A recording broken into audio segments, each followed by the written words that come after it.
नमस्कार दोस्तों, आप सभी का स्वागत है मेरे YouTube चैनल PLS पर। आशा करता हूं कि आप सब स्वस्थ होंगे, मस्त होंगे और ज़बरदस्त होंगे। आज के इस वीडियो में मैं आपको कुछ रेशियो एंड प्रोपोर्शन से संबंधित ऐसे क्वेश्चन को बताने जा रहा हूं जो दिखने में बहुत हार्ड होते हैं और उन्हें बनाने में भी बहुत ज़्यादा टाइम लगता है। तो जब आप SSC CGL या फिर CPO की ये सब पेपर दिलाते हैं तब वैसे क्वेश्चन को सॉल्व करने का बहुत आसान तरीका बताऊंगा। जैसे ये वाला क्वेश्चन है, इसको आप देख रहे होंगे, इसमें बहुत लंबा दिखने में जा रहा है और साथ में जब बनाएंगे तो बहुत हार्ड पड़ेगा।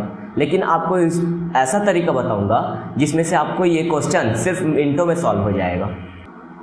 उसके बाद एक ये क्वेश्चन है, ये क्वेश्चन आपके लिए क्वेश्चन ऑफ द डे रहेगा।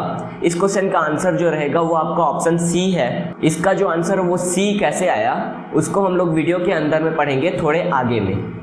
तो चलिए आज की वीडियो की शुरुआत करते हैं। सबसे पहले ये वाला क्वेश्चन को देख लेते हैं। इसमें क्या दिया है कि a बराबर 2b है तो a plus b upon a minus b का वैल्यू पूछा गया है। तो दिया क्या है, a इक्वल में 2b दिया है।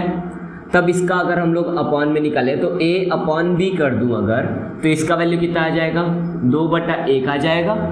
तो सीधा सीधा जब भी ऐसा अनुपात आता है जो कटता नहीं है तो उसको हम लोग डायरेक्ट वैल्यू रख लेते हैं कि a का वैल्यू 2, b का वैल्यू 1। ठीक है। अब पूछा क्या गया है कि a plus b upon a minus b, यही पूछा गया है। तो a का वैल्यू क्या होगा, 2 होगा, b का वैल्यू 1 होगा। तो यहाँ पे 2 धन 1/2 ऋण 1, वैल्यू कितना आया, 3/1। तो ये आपका आंसर होगा।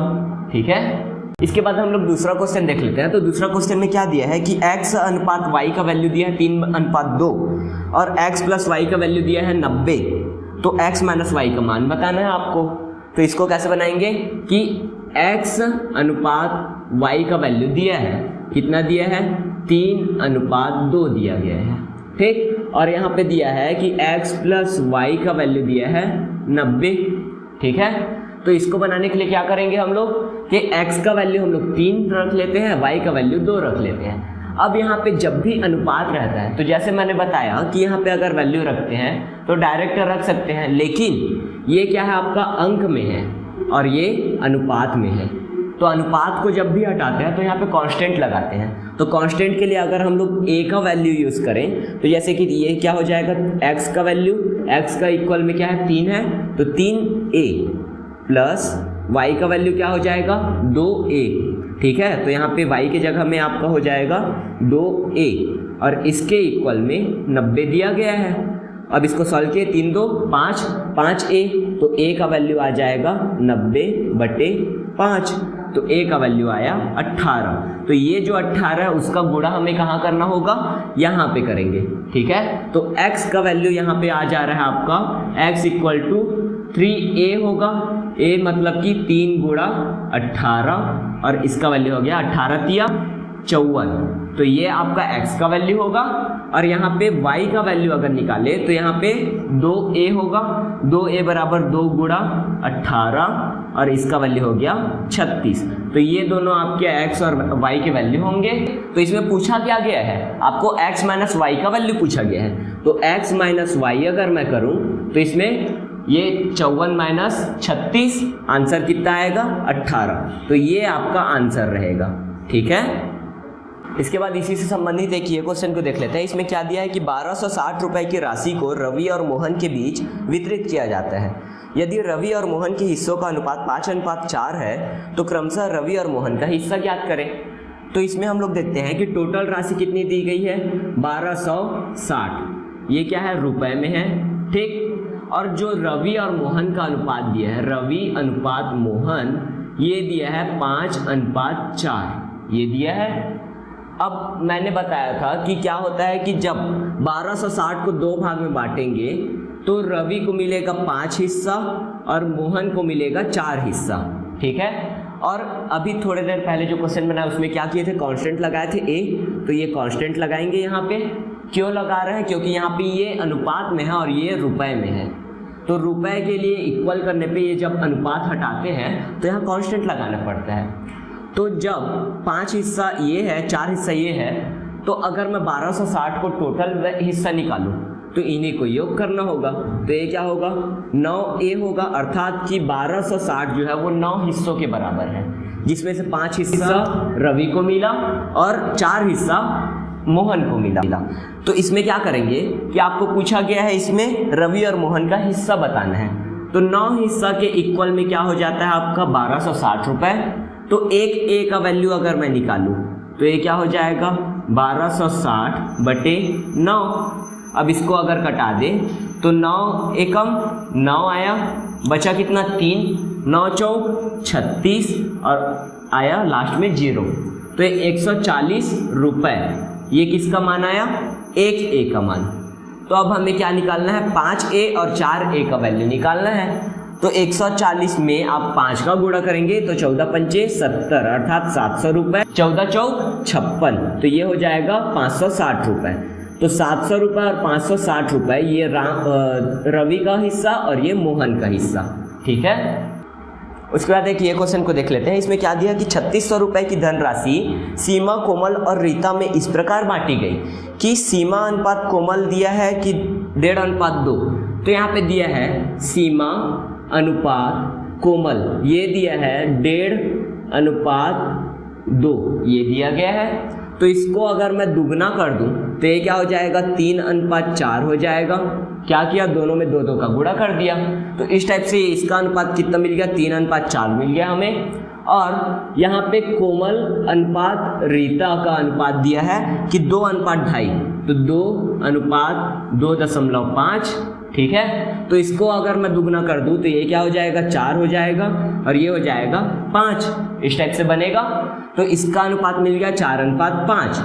अब हम लोग देखते हैं कि इसमें बोला गया है जो 3600 रुपये की राशि है सीमा, कोमल और रीता तीनों में बांटा गया है।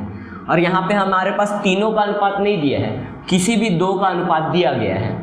तो हमें क्या चाहिए, तीनों का अनुपात चाहिए। तो तीनों का अनुपात निकालने के लिए क्या करेंगे, देखते हैं कि यहाँ पे कोमल का जो वैल्यू है वो क्या है, 4 है। यहाँ पे कोमल का वैल्यू कितना है, 4 है। चूंकि दोनों में 4 ही है, इक्वल है, तो डायरेक्ट हम लोग लिख सकते हैं कि 3:4:5 इस टाइप से रहेगा इसका वैल्यू। और ये किसका किसका वैल्यू है, सीमा का अनुपात है 3, कोमल का अनुपात 4 और रीता का अनुपात है 5। ये इसका वैल्यू हो जाएगा अनुपात में, ठीक। अब इसके बाद पूछा गया है कि रीता का हिस्सा बताना है। तो ये रीता का हिस्सा 5 हिस्सा रहेगा। टोटल हिस्सा कितना है, 5, 4, 9 और 3, 12। टोटल 12 हिस्सा बांट रहे हैं और उसमें से 5 हिस्सा को चुनना है। तो टोटल रुपए था 3600 रुपये।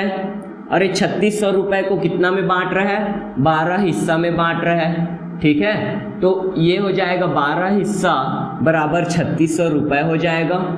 तो 3600 रुपये के इक्वल में 12 हिस्सा है। तो एक हिस्सा का अगर मैं वैल्यू निकालूं तो एक हिस्सा का वैल्यू कितना हो जाएगा आपका 3600 बटे 12 अर्थात 12 दूनी 24, 12 तिया 36, 300 रुपये आएगा, ठीक है। अब एक हिस्सा का वैल्यू 300 रुपये है। तो यहाँ पे पूछा कितना है, 5 हिस्सा का वैल्यू पूछा गया है। तो 5 हिस्सा के वैल्यू के लिए यहाँ पे 5 का गुणा करेंगे। तो ये 5 हिस्सा बराबर की 5 तिया 15, तो ये 1500 रुपये, ये आपका आंसर होगा, ठीक।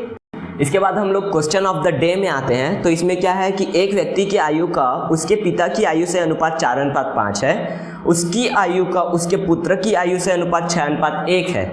4 वर्ष पहले यह अनुपात 11:14 और 11:1 थे। तब अब से 12 वर्ष बाद ग्रैंडफादर की आयु का ग्रैंडसन की आयु के अनुपात बताना है। तो इतना लंबा क्वेश्चन देख के हर कोई हिचक जाता है कि कैसे बनाएं, ठीक है।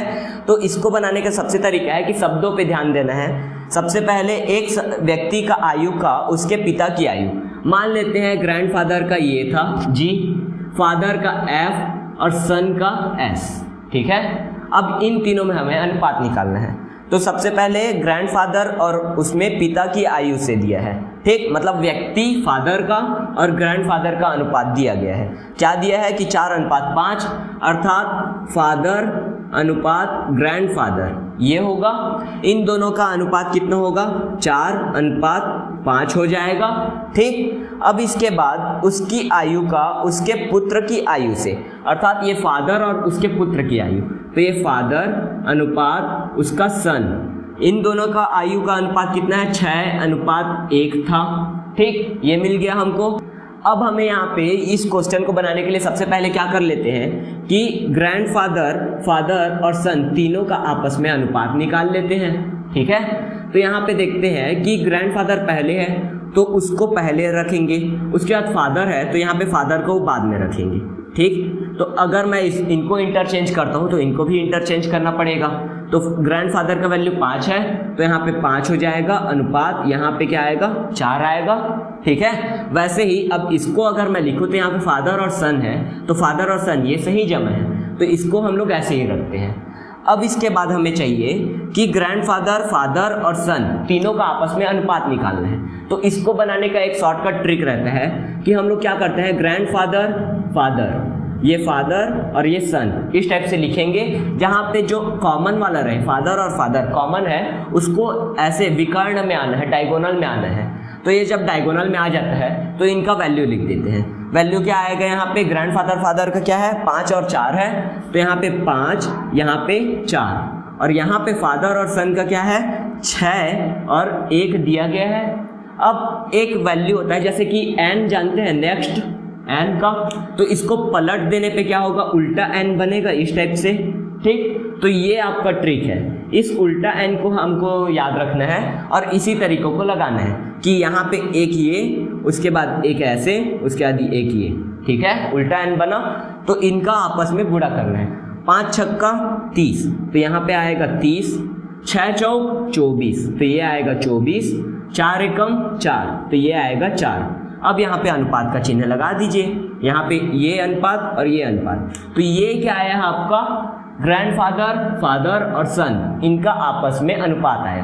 तो यहाँ पे मैं लिख दूं ये 30, ये 24 और ये कितना है, 4 है। ठीक है, अब इसके बाद अगर इसको हम लोग कटा दें तो सीधा सीधा इसका वैल्यू कितना आ जा रहा है आपका, कि ग्रैंडफादर, फादर और सन का अगर मैं अनुपात निकालूं तो यहाँ पे हम लोग 2 से कटा सकते हैं इनको। ठीक है, तो ये हो जाएगा ग्रैंडफादर, फादर, सन, तो यहाँ से 2 से कटाया, 2 15, 2 12 और ये 2 दूनी। उसके बाद यहाँ पे अगर मैं लिखूँ तो ये हो जाएगा 15, 12 और 2, इसका अनुपात आया। तो यहाँ पे क्या करेंगे कि 4 वर्ष पहले यह अनुपात क्रमशः 11:14 था।